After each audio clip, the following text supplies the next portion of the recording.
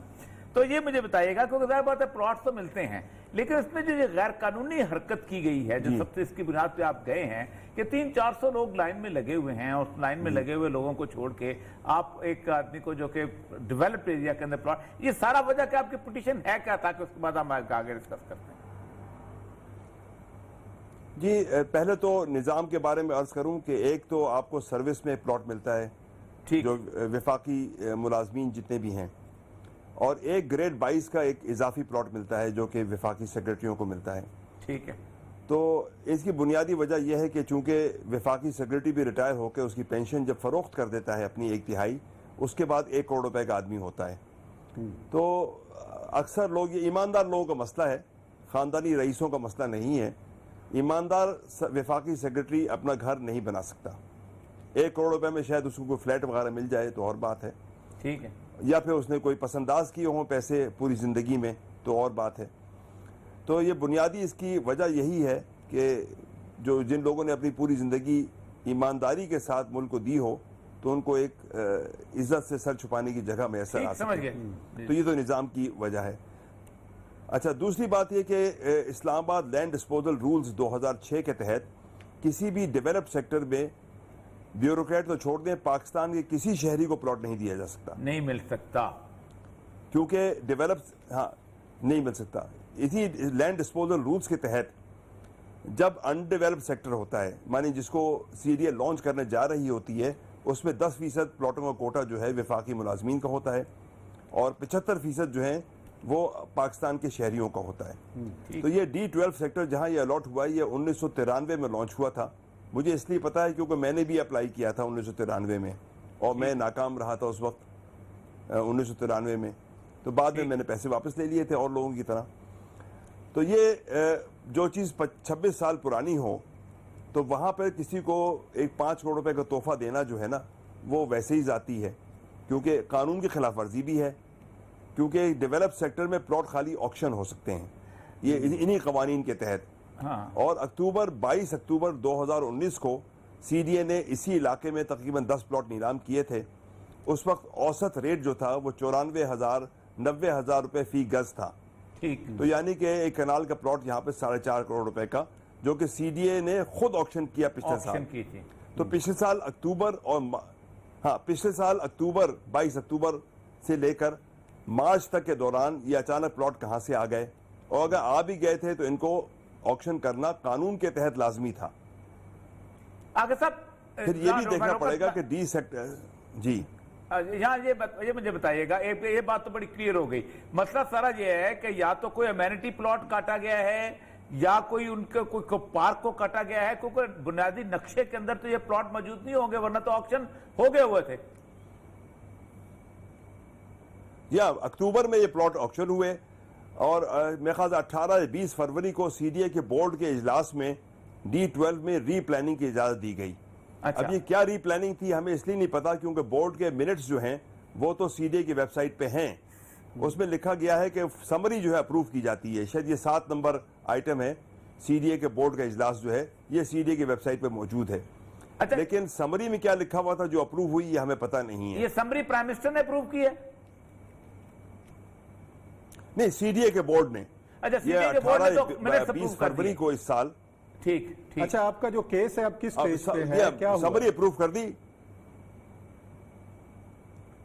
اب اسٹیج پہ ہے کہ مختلف جو ریسپونڈنٹس ہیں اس میں ابھی تک ہاؤسنگ نے جواب جمع نہیں کرایا. باقی ریسپونڈنٹس کا CDA کا اور اتھارٹی کا جواب تو آ گیا ہے کہ وہ ظاہر سی بات یہ کہتے ہیں کہ ہم نے کوئی غیر قانونی کام نہیں کیا.